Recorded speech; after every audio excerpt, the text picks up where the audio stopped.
मला संध्याकाळी 7 वाजता मोबाईल फोन आला, मला फोन आला आणि डायरेक्टली बोलला तो की मी गौरी गेली म्हणून. मी म्हटलं कुठं काय झालं? म्हणे की तिने फाशी घेतली आणि मी ते मड्यासमोर उभा आहे. डायरेक्ट मला त्याचा फोन आला 7 वाजता. मी म्हटलं खरं सांगा कुठे आहेत काय? नाही म्हणे मी इथंच आहे आणि असं असं झालेलं आहे 7 वाजता. आणि विशेष म्हणजे मला म्हणायचं की आत्महत्या नाहीच आहे, ती हत्याच केलेली आहे. ती तिघांनी केलेली आहे. शीतल गर्जे, अनंत गर्जे आणि अजय गर्जे. आणि आम्ही नसताना पोरीला हॉस्पिटलमध्ये घेऊन आला. हा एकटा आणू शकत नाहीये, त्याला सोबत कुणी ना कुणी पाहिजे. त्याच्यामुळे ते तिघांनी सोबत घेऊन आले हॉस्पिटलमध्ये. आम्ही ज्यावेळेस पोहोचलो त्यावेळेस पोरगी नायरच्या PM पोस्टमॉर्टमच्या रूममध्ये होती. मग हा पळून जायचं कारण नव्हतं ना. यांनी पोरगी पद्दरला सोडली, तिथूनच पळून गेला. सगळे पळून गेले. त्याच्यामुळे ते हत्याच केलेली म्हणूनच पळून गेले ना. कारण दोष नसेल तर लोक घाबरतच नाहीत ना. काय होईल ते होईल, परिस्थितीला तोंड देतो माणूस. पण यांनी मारलं नंतर हॉस्पिटलला आणून नंतर पळून गेला. ज्यावेळेस डॉक्टरांनी सांगितलं पोद्दारवाल्यांनी की डेथ झालं की तो गेला पळून. मग पोद्दारवाल्यांनी नंतर नायरला पाठवलं आणि मग तिथं पोस्टमॉर्टम रूममध्ये ठेवलं. आम्ही सकाळी 3-4ला गेलो तर ती नायरच्या PM रूममध्ये होती. मग हत्या केली त्यांनी. आत्महत्या नाहीच, हत्याच आहे. आणि अनंतलाच एकट्याला अटक का? हे दोघं का नाही? हे दोघं फरार कसे काय आहेत? आणि तिचा धीर तर तिच्यासोबत राहत होता. अजय गर्जे हा तिच्यासोबतच राहत होता. मेंटली हॅरेसमेंट होती, दोघांची होती. आणि हॅरेसमेंटमुळेच झालंय ते. आणि ते तिघांनी मारलंय. ते दोघांनाही अटक केलं पाहिजे. आणि बिलकुल कोणत्याही पक्षाचा कोणाचाही दबाव न होता जे यंत्रणा आहे पोलिसांची त्यांनी व्यवस्थित चौकशी केली. तिच्या डोक्यावर मारलेलं व्रण होता, डोक्यावर होता. आणि छातीवर इकडे पण असं पूर्ण काळं झालेलं होतं. मी पाहिलं माझ्या लेकराला तिथं गेल्याच्या नंतर. मला गेले होते मध्ये, मी तर पूर्ण डोक्याला मार होता. इथं डोक्याला लागलेलं होतं काहीतरी आणि इकडे पण लागलेलं होतं, छातीला पण मारलेलं लागलेलं होतं. आपण जर पाहिलं तर तुम्ही पण वैद्यकीय क्षेत्रामध्ये काम करता. आपण वैद्यकीय क्षेत्रामध्ये काम करत असताना जी PM रूम मध्ये गेल्यानंतर पाहिलं होतं तर नेमकं त्याच्यावरून काय आढळलं? खरंच ही हँगिंग मारामाऱ्या झालेल्या असणार, विषयच नाही. कारण डोक्याला मार लागण्याचा संबंधच नाहीये. जरी सुसाईड स्वतः प्रयत्न केला तर ठीक आहे ना, तुम्ही गळ्याला लागू शकतं, इथून ते व्रण असतात. पण डायरेक्ट इकडे पोटावर व्रण नसतो. आणि डोक्याला मार लागण्याचा काय संबंध आहे? डोक्याला मार लागलेला होता ना लेकराच्या माझ्या. त्याच्यामुळे नाहीच आहे, हत्याच आहे ती. विशेष नाही. काय मागणी असणार आहे? आणि एकूण जो आक्षेप आहे नेमका कुठल्या गोष्टीवरती तुमचा आक्षेप आहे? आणि राज्य सरकार असेल, विरोधी पक्ष असेल, यांना नेमकं म्हणणं काय आहे की या संपूर्ण प्रकरणाच्या अनुषंगाने कशी चौकशी झाली पाहिजे, कुणाकुणाची चौकशी झाली पाहिजे आणि काय यात कलम वाढवले पाहिजे?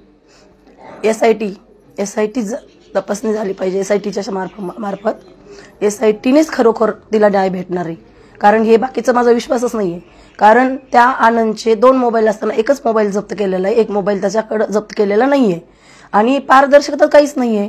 काय तुमचं काय 2-3 दिवस झाले ना हे होऊन, सगळं काहीच नाहीये. कोण काय करतंय, कोण काय करत नाही, काहीच नाही. SIT शिवाय कळणारच नाही आपल्याला काय होणार आहे ते. आणि हे तिघं आरोपी इथं. त्याच्यामुळे तिघांनाही शिक्षा व्हायलाच पाहिजे.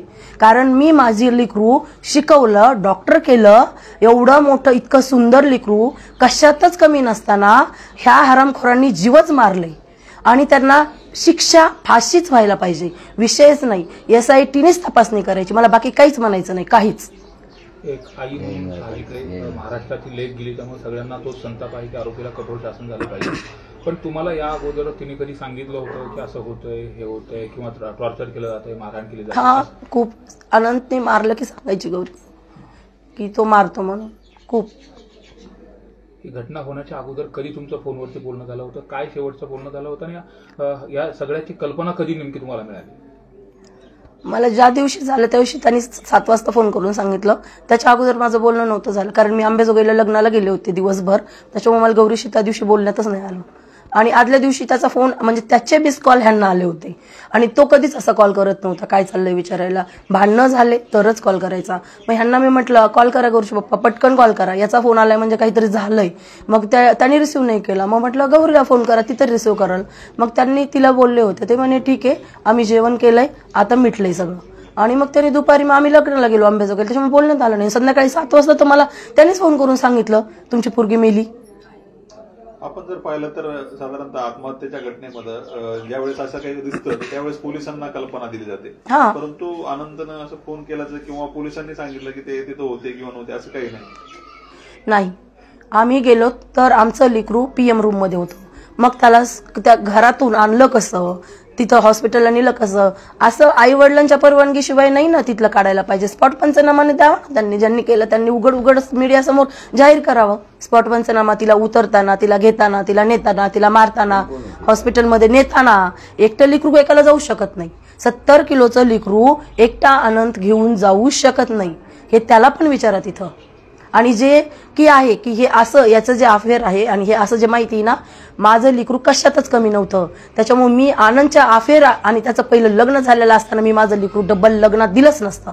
त्याच्यामुळे जे हे बोलतात ना, पुरावे आणून दाखवा म्हणावं बोलणाऱ्यांनी, की लग्नाच्या अगोदर गौरीच्या आई वडिलांना हे माहीत होतं की आनंदचं किरण अनंत गर्जेसोबत लग्न झालेलं असताना गौरीच्या आई वडिलांनी गौरीला दिलं.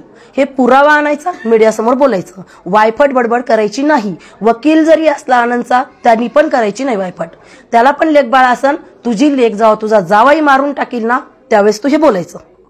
माझी लेक नाही तशी. माझी लेकरला त्यांनी मारलं, त्यांनी म्हणजे त्याच्या बहिणीने मारलं, त्याच्या भावाने मारलं, त्यांनी मारलं, तिघांनी मिळून मारलं. माझी लेक त्यांनी उचलून हॉस्पिटलला नेली.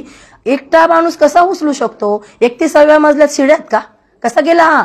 आतून दरवाजा लावलेला होता ना, मग गेला कसा? कोणती खिडकी तिथं जाऊन स्पॉट पंचनामाला सांगा म्हणा, कोणत्या शिडीतून खिडकीत घुसला, खिडकीतून गौरीला काढलं बाहेर? असं कसं? मेली होती ना पोरगी, तू हात कसं काय लावलास?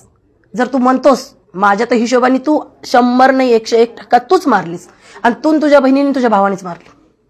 सीसीटीव्ही फुटेजची मागणी करणार? हो, सीसीटीव्ही फुटेजची आम्ही सकाळीच ते हे केलंय भोसले सरांना. सीसीटीव्ही फुटेज पाहिजेत आम्हाला. सकाळी 6 वाजल्यापासून दुसऱ्या दिवशी 12 PM रात्रीपर्यंत आम्हाला सीसीटीव्ही फुटेज पाहिजे.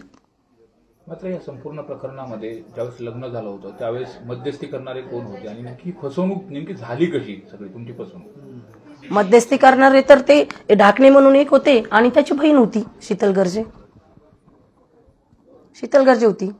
शीतल गर्जेनेच फसवलं, कारण तिने काहीच कल्पना दिली नाही. मग याच्याच भावाने सांगितलं माझ्या लेकीला, बाहेर गेले चहा प्यायला तेव्हा, वहिनी माझ्या भावाचं असं असं होतं. मग माझ्या बहिणीनी समजून सांगितलं आणि मग माझा भाऊ तयार झाला. त्यांनी सांगितलं तिला, आम्हाला काय माहिती.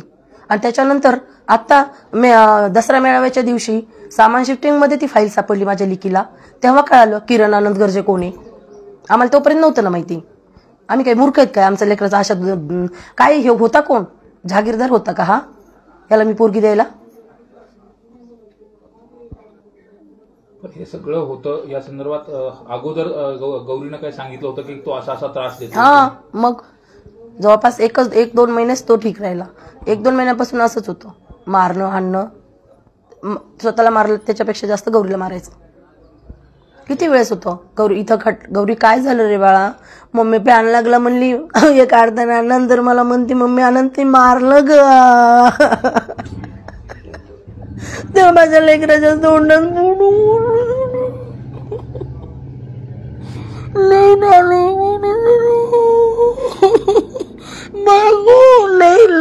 नालायक माणूस आहे.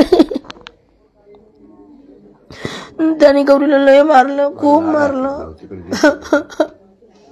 माझं लेकरू सांगायचं 2-4 दिवसाला कॉल झाला की मम्मी असं झालं का, मम्मी तसं झालं का. सगळी घटना झाल्यानंतर पंकजा ताईचा तुम्हाला फोन आला का? नाही. मुंबईला. आणि या सगळ्या संदर्भात तक्रार तुम्ही कुणाकडे केली होती का, किंवा त्याच्या आई वडिलांकडे किंवा त्याच्या जवळच्या नातेवाईकाकडे किंवा इतर कोण जे संपर्कात होते? मी कोणाला सांगितलं होतं, कारण गौरी म्हणायची मम्मी सांगू नको, अनंतला खूप राग येतो, अनंतला हे आवडत नाही. अनंतच्या कंप्लेंट केलेला कोणालाही आवडत नाही. गौरीला आता दसरा मेळाव्याच्या दिवशी हे कळलं याचं किरणचं. पण गौरीला अगोदर जरी यांचे मारामाऱ्या झाल्या किंवा मारणं झालं, भांडणं झालं, तरी ती गौरी कधी कोणाला सांगू दिलं नाही. मी नाही सांगितलं, कारण गौरी सांगूच देत नव्हती. म्हणायची अनंतला आवडत नाही ते सांगितलेलं. पण ती एवढी स्ट्रॉंग होती, एवढं सगळं स्ट्रगल केलं, तिथपर्यंत गेली, एका डॉक्टर करिअर करेपर्यंत एवढा सगळा स्ट्रगलचा पिरियड असतो. एवढं सगळं सहन करून ते असं करेल असं वाटतं? बिलकुल नाही, बिलकुल पण नाही. 10 महिन्यात मी माझ्या लेकराच्या तोंडातनं सुसाईड आणि मरण हे शब्दच ऐकले नव्हते. किती भांडणं झाले तरी, किती मारलं ना अनंतनी, तरीही गौरी कधी अशी बोलली नाही. मी त्याच्यामुळंच मी बोलते की ही गौरी एक करू शकत नाही. ती जर मला बोलली असती का, मान्य होतं की तिच्या मनात होतं, पण ती कधीच बोलली नाही. तुमच्या सगळ्या गोष्टी शेअर करायची ती? हो, मला पण, तिच्या भावाला पण सांगायची. तिच्या भावाला सांगितलं तिने ते हे भेटलेल्या फाईल भेटलेल्या. आता काय मागणी असणार आहे मुख्यमंत्री असतील या सगळ्यांना आणि जे आरोपी आहेत त्यांना कशी कठोर शिक्षा कशा पद्धतीने झाली पाहिजे, नेमकी तुमची भूमिका काय असणार आहे कुटुंबाची? माझं तर लेकरू गेलं, माझ्या लेकराला न्याय भेटला पाहिजे. कारण आता ह्या SIT शिवाय न्यायच भेटू शकत नाही. बाकीचे हे किती चौकशी करतात. आज 2 दिवसात त्यांनी काय दाखवलं, चौकशीमध्ये काय आलंय समोर? काहीच नाही आलं, काहीच नाही. तुम्ही ओपन लोकांना दाखवा, चौकशी करताना ओपन दाखवा की हे मोबाईलमध्ये हे सापडलं, याच्या मोबाईलमध्ये हे, हिच्या मोबाईलमध्ये हे, आणि असा तपास चाललाय. माझा विश्वासच नाही या तपासावर. SIT शिवाय तपासच होऊ शकत नाही. तपासावर दबाव येतो असं वाटतं? हा, विषयच नाही. तपासावर दबाव येतोय म्हणून तर असे पटकन बाहेर रिझल्ट येणार ना, की मला आम्हाला तरी माहित पाहिजे ना काय तिथे चाललंय मुंबईमध्ये, ते आम्हाला तर पाहिजे ना. म्हणजे आज 3 दिवस होऊन तुमचे 2 आरोपी बाहेर येतं, कोणता तपास चाललाय तुमचा? जेवढे आम्ही तिथं नोंदले त्या दिवशी रात्री 1-2 वाजता जे नावं दिले तेवढ्याला तर अटक करा बाबा. त्यातले तुम्ही 2 सोडता. तू वकील, तू कसं सांगू शकतो त्यांचा दोष नाही? तू कसा सांगू शकतो? म्हणजे जो माणूस खून करतोय, मारतोय, तो माणूस 7 वाजता मला फोन केला, आम्ही गेलो त्यावेळेस पोरीपाशी कोणीच नव्हतं. रात्री 1 वाजता तो म्हणतोय मला नाही माहिती, मी पोलिसाकडे गेलो. मग 4-5 तासात त्या माणसाने केलं काय केलं त्यांनी 4-5 तासात? असं नसतंय, हे चुकीचं आहे. तपास पण बरोबर होत नाहीये. मला तिघांनाही सोबतच सजा झाली पाहिजे, तिघांनाही. आणि तिघांनाही फाशी नाही, फाशीपेक्षा 72 लोकांच्या हातात देऊन लोकांनी मारलं पाहिजे, तर दुसऱ्याच्या पुरी अशा मरणार नाहीत. 27 वर्षाची लेकरू सांभाळायचं, तिला आई वडिलांनी लहानाचं मोठं करायचं, आणि ह्या हरामखोरांनी लेकराला जीवच मारायचं आणि मारून परत मोकळं व्हायचं, म्हणायचं आमचा दोष नाही. हे असं नसतंय. आणि इथं नाही भेटला तो वरचा बरोबर न्याय देतो. वाट बघ म्हणा आनंद गर्जे आणि शीतल गर्जेला. त्यांना लग्न एवढं थाटामाटात केलेलं होतं, स्वप्न सगळी पाहिलेली होती, पण आज ती सगळी पूर्ण कोमेजून गेलेली. याच्या पाठीमागं जो कोणी दोषी असेल त्याला कायदेशीर कारवाई करण्याच्या अनुषंगाने मुख्यमंत्र्यांना काय मागणी? SIT शिवाय काय होणार आहे? काय होणार आहे SIT शिवाय? मुख्य आरोपी म्हणजे आता शीतलनीच लग्न जमवलं ना. सगळ्या कामाला शीतलच होती. शीतल बाहेर फिरते. अजय 10 महिने माझ्या मुलीसोबत राहत होता, अजय बाहेर फिरतोय. आनंदनी तर केलेलंच आहे. आनंदनी सगळं इतिहास घडवलाय. आनंदचा तर विषयच नाही येते, त्याला काय म्हणणार आपण?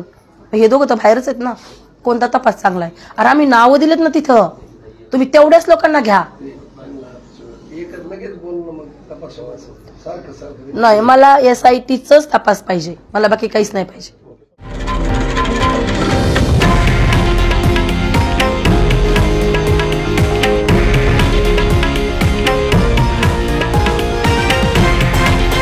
हे आहे देशातील नंबर 1 न्यूज नेटवर्क आणि आपण पाहत आहात TV9 मराठी, एकमेव.